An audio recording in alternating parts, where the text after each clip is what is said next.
La Revolución Rusa, del zarismo al comunismo. Hola, ¿cómo están? Hoy les traigo una historia intensa, la Revolución Rusa.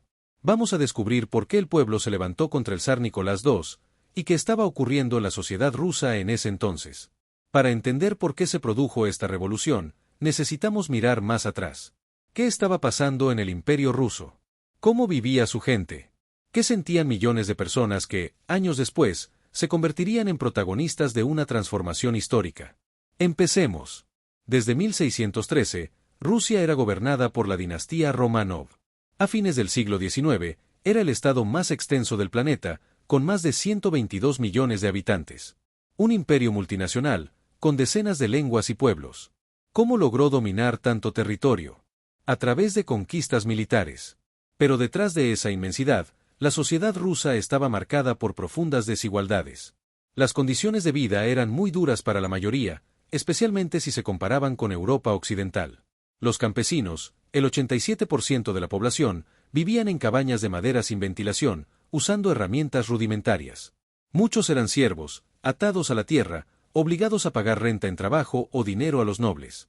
Esto era consecuencia directa de la expansión territorial. Los campesinos de tierras conquistadas eran entregados como propiedad a la nobleza. Los obreros industriales tampoco escapaban a la miseria.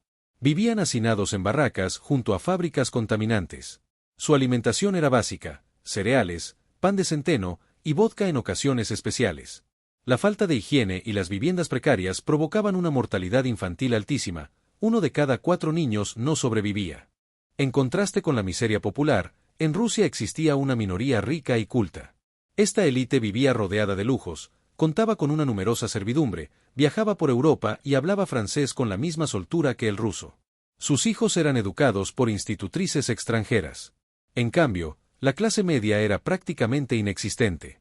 En su mayoría, sus integrantes ocupaban cargos dentro de la burocracia zarista. En las ciudades, este sector estaba compuesto por profesionales liberales y comerciantes, mientras que en las zonas rurales lo formaba un pequeño grupo de campesinos propietarios de tierras. En el plano político, los rusos carecían por completo de derechos. El zar concentraba todo el poder y no debía rendir cuentas a nadie. Su autoridad se sostenía en 4 pilares fundamentales: la nobleza, el clero, el ejército y la burocracia, todos protegidos por una policía política. Tras la derrota de Rusia ante las potencias occidentales, la élite rusa interpretó que el fracaso se debía al atraso del país, por lo que creyeron necesario modernizarse. Para ello, en 1861 se abolió la servidumbre con el objetivo de aumentar la productividad agrícola. Los siervos recibieron parcelas de tierra, por las cuales debían pagar una serie de cuotas al Estado. Con ese dinero, el Estado indemnizó a los nobles. Sin embargo, estas reformas no cumplieron con las expectativas, ya que muchas de las tierras asignadas a los campesinos eran pequeñas o poco fértiles, y apenas alcanzaban para su subsistencia. Desarrollo económico e industrial bajo Nicolás II. A partir de 1894, el zar Nicolás II impulsó la política económica proteccionista iniciada por su padre, acompañándola con una apertura al capital extranjero. Ingresaron inversiones francesas, británicas y alemanas que dinamizaron la economía rusa, especialmente a través de la construcción de una extensa red ferroviaria. El proyecto más emblemático fue el ferrocarril transiberiano, que permitió colonizar Siberia y conectar el corazón del imperio con la Rusia asiática. Esta obra monumental generó una fuerte demanda de hierro, acero y maquinaria, lo que aceleró el crecimiento industrial. También cobraron relevancia sectores como la industria textil y la metalmecánica. El desarrollo industrial se concentró en San Petersburgo, la capital imperial, y en ciudades como Kiev, Kharkov y Odessa. Esto provocó un notable aumento de la clase obrera. De 600.000 trabajadores en 1860 se pasó a 1.700.000 en 1900, lo que impulsó un fuerte proceso de urbanización. Sin embargo, al estallar la Gran Guerra, Rusia seguía siendo un país esencialmente rural y agrícola, rezagado frente a otras potencias capitalistas en términos de industrialización. Surgimiento de partidos revolucionarios y liberales. Desde el siglo XIX comenzaron a surgir voces críticas al zarismo, provenientes de una minoría ilustrada que cuestionaba la autocracia y abrazaba ideologías diversas. Entre los sectores más activos se encontraba la clase obrera urbana, que comenzó a organizarse políticamente y sindicalmente, influenciada por el marxismo, a pesar de la represión estatal. En 1898 se fundó el Partido Obrero Socialdemócrata Ruso, de orientación marxista. Aunque sus miembros fueron encarcelados y sus líderes exiliados, sentaron las bases para una nueva etapa. En 1903, en Bruselas y luego en Londres, se reorganizó el partido con la participación de Vladimir Ilich Ulyanov, más conocido como Lenin. Curiosamente, la mayoría de sus integrantes no eran obreros, sino intelectuales atraídos por las ideas de Marx. Dentro del partido se abrió un intenso debate. Algunos proponían centrarse en las reivindicaciones laborales y fortalecer el sindicalismo, mientras que Lenin sostenía que la lucha debía ser política, orientada a una revolución que destruyera el capitalismo. En 1902, Lenin publicó su obra ¿Qué hacer?, donde afirmaba que los trabajadores, sometidos a la explotación capitalista, no desarrollarían por sí solos una conciencia revolucionaria. Por eso proponía la creación de un partido de vanguardia, compuesto por militantes disciplinados, capaces de orientar estratégicamente la acción obrera.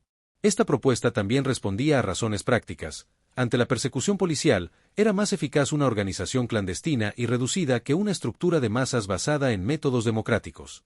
Partidos, protestas y el estallido de 1905. A comienzos del siglo XX, el Partido Obrero Socialdemócrata se fracturó. De un lado, los bolcheviques, liderados por Lenin, defendían un partido revolucionario, disciplinado y centralizado. Del otro, los mencheviques, que apostaban por una organización más amplia y democrática, abierta a toda la clase obrera. Pero no eran los únicos. En 1901 surgió el Partido Socialista Revolucionario. Su propuesta era distinta, una revolución desde el campo, con los campesinos como fuerza central. Su líder, Víctor Chernov, creía que el cambio debía apoyarse en tres pilares: los intelectuales, los obreros urbanos y los campesinos. Mientras tanto, desde los círculos intelectuales, nacía el movimiento liberal ruso. En 1902, fundaron la Unión para la Liberación. Su objetivo, terminar con la autocracia zarista y establecer una monarquía constitucional, con un parlamento elegido por sufragio universal. La tensión social crecía. En el campo, la baja productividad y el hambre empujaban a los campesinos a atacar a los grandes propietarios. En las ciudades, la derrota de Rusia frente a Japón en 1904 encendió las protestas. Lo que empezó como entusiasmo patriótico, se volvió indignación contra el régimen. Y entonces, llegó enero de 1905. Miles de trabajadores marcharon pacíficamente hacia el Palacio de Invierno. Iban guiados por el Pope Gapón, un sacerdote vinculado a la corte. Querían entregar sus reclamos al zar.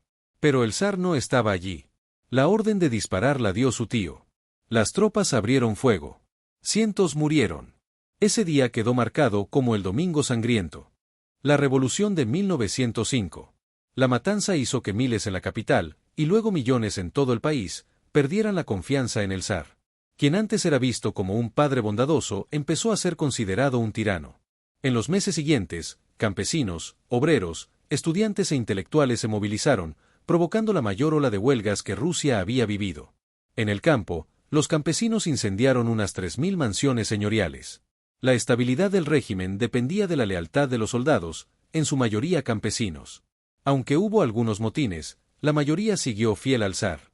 El más famoso fue el del acorazado Potemkin en junio de 1905, que comenzó en el puerto de Odessa y se extendió a otras unidades. Mientras tanto, los liberales lideraban la oposición, exigiendo una asamblea constituyente. Los partidos revolucionarios tuvieron menos presencia, ya que muchos de sus líderes estaban exiliados. La creación de la Duma y los soviets. En plena agitación de 1905, los obreros de San Petersburgo formaron soviets, consejos elegidos democráticamente en las fábricas, que se expandieron por las ciudades y se convirtieron en foros políticos para trabajadores y dirigentes socialistas, como León Trotsky. Ante la presión, Nicolás II emitió el Manifiesto de Octubre, prometiendo libertades civiles, la creación de la Duma y el derecho al voto para amplios sectores. Esto llevó a los liberales a dejar la vía revolucionaria para centrarse en la política electoral. Sin embargo, el zar mantuvo el control, la Duma tenía poderes limitados y podía ser disuelta a su voluntad. Mientras tanto, la revolución obrera y campesina fue aplastada con la ayuda de tropas que regresaban de la guerra contra Japón. La experiencia agudizó las diferencias entre mencheviques y bolcheviques. Lenin concluyó que no era necesario esperar a una gran clase obrera para iniciar la revolución, y que el proletariado debía unirse a los campesinos para tomar el poder, sin aliarse con liberales de clase media. Rusia frente a la Gran Guerra. En 1914, Rusia entró en la Primera Guerra Mundial contra Alemania. Las derrotas obligaron al zar, en 1915, a asumir el mando del ejército, quedando la zarina Alexandra a cargo del gobierno. Su origen alemán y la influencia del monje Rasputín famoso por su cercanía con la familia real y su supuesto poder para ayudar al heredero enfermo, despertaron la desconfianza y el rechazo de gran parte de la sociedad y de la aristocracia. Impacto de la guerra y camino a la revolución. La Primera Guerra Mundial golpeó con fuerza a la economía rusa. En el campo, la ausencia de los hombres, enviados al frente, redujo un 20% el área cultivada. El desabastecimiento se volvió crítico. Los trenes, en vez de llevar alimentos, transportaban soldados y armas. Las ciudades empezaron a vaciarse de pan. Las fábricas se volcaron a la producción militar. Los bienes de consumo desaparecieron. Mujeres y niños reemplazaron a los hombres en las industrias, trabajando largas jornadas por sueldos miserables. La inflación devoraba los ingresos. El hambre crecía. Las huelgas se multiplicaban. En el frente, las derrotas militares no solo cuestionaban la estrategia, también al propio régimen zarista. La oposición se dividió. Los bolcheviques querían terminar la guerra y entregar el poder a obreros y campesinos. Los moderados buscaban una alianza más amplia, sumando a clases medias y liberales para acabar con el zarismo. En el invierno de 1916 a 1917, el racionamiento de pan encendió la chispa. Obreras textiles iniciaron huelgas en Petrogrado. Pronto se sumaron los metalúrgicos. «Paz y pan», gritaban. La ciudad se paralizó, fábricas cerradas, sin transporte, sin periódicos. Bares y bancos con las puertas cerradas. Los soldados enviados a reprimir eran heridos de guerra y reservistas que también sufrían hambre. En pocos días, dejaron de obedecer. Se unieron a la protesta. Algunos regimientos salieron a convencer a otros. La revuelta crecía. Lo que empezó como una protesta por pan, se transformó en una protesta contra el zar. En febrero de 1917, las protestas populares estallaron en las calles de Petrogrado. El zar Nicolás II, desesperado, ordenó disolver la Duma, el parlamento ruso. Pero los diputados no se quedaron de brazos cruzados, formaron un comité provisional por fuera del parlamento oficial. Al mismo tiempo, desde abajo, los obreros y soldados reorganizaron el Soviet de Petrogrado, una asamblea popular que ya había surgido en 1905. Así nacieron dos poderes distintos, uno institucional, otro popular. Desde el Soviet se propuso crear un gobierno provisional con liberales y socialistas. ¿Por qué no dejar que el poder lo tomaran directamente las masas insurgentes? Porque temían que eso provocara una guerra civil. La burguesía y la aristocracia se opondrían con violencia si el gobierno surgía solo desde los sectores populares. Mientras tanto, los obreros y soldados exigían un gobierno revolucionario. Y a los 7 días de protestas, el zar abdicó. Nadie quería defenderlo, ni siquiera los jefes militares. El comité de la Duma y los altos mandos del ejército decidieron que lo mejor era sacrificar la monarquía para evitar una guerra interna y no afectar la guerra contra Alemania. El comité nombró como jefe del nuevo gobierno provisional al príncipe Georgi Lvov, un noble liberal. Pero este gobierno no tenía poder absoluto, debía consultar sus decisiones con el Soviet de Petrogrado. Se instaló una situación de doble poder, donde el gobierno oficial y el Soviet convivían, pero con tensiones constantes. El gobierno provisional buscaba consolidar una revolución democrática burguesa, con apoyo de los mencheviques. Anunció medidas como la amnistía para presos políticos, libertad de expresión, reunión y huelga, abolición de privilegios por origen o religión, y la convocatoria a una asamblea constituyente elegida por voto universal. También reemplazó la policía por milicias populares. Pero decidió que Rusia seguiría participando en la guerra. En abril de 1917, Lenin regresó del exilio en Suiza. Al llegar a Petrogrado, fue directo al Soviet y presentó sus tesis de abril. Allí dejó claro que la Revolución de Febrero no había resuelto el problema de fondo, el poder seguía en manos de la burguesía. Para Lenin, esa revolución era solo el comienzo. Había que dar un segundo paso, una revolución socialista que entregara el poder a los soviets, es decir, a los obreros, soldados y campesinos pobres. Desde ese momento, la Revolución de Octubre empezó a tomar forma. El gobierno provisional. En abril de 1917, Lenin presentó sus tesis de abril, con una consigna clara: todo el poder a los soviets. Propuso un plan revolucionario que incluía la confiscación de tierras de los terratenientes para entregarlas a los campesinos, la nacionalización de tierras y bancos bajo control de los soviets, la creación de una república de soviets de obreros y campesinos, y la firma inmediata de la paz con Alemania. Estas ideas atrajeron a Trotsky, quien se sumó a las filas bolcheviques. Juntos se convirtieron en los líderes más influyentes de la revolución. En julio, tras nuevas protestas por la continuidad de Rusia en la guerra, el socialista Alexander Kerensky reemplazó a Lvov como jefe del gobierno provisional. Pero Kerensky mantuvo la participación en el conflicto, lo que le hizo perder el apoyo popular. En septiembre, los bolcheviques lograron la mayoría en el Soviet de Petrogrado. En agosto, el general Kornilov intentó un golpe militar para instaurar una dictadura. El gobierno provisional, debilitado, pidió ayuda a la Guardia Roja, las milicias armadas de los soviets. Aunque no fue necesario que intervinieran, ese pedido dejó en evidencia la fragilidad del gobierno.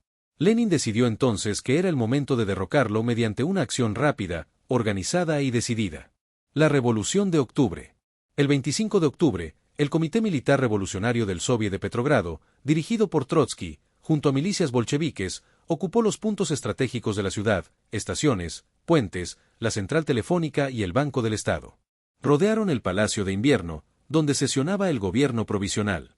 Días después, el Congreso de los Soviets se reunió. Ante la mayoría bolchevique, los mencheviques se retiraron, dejando el control total en manos de los bolcheviques.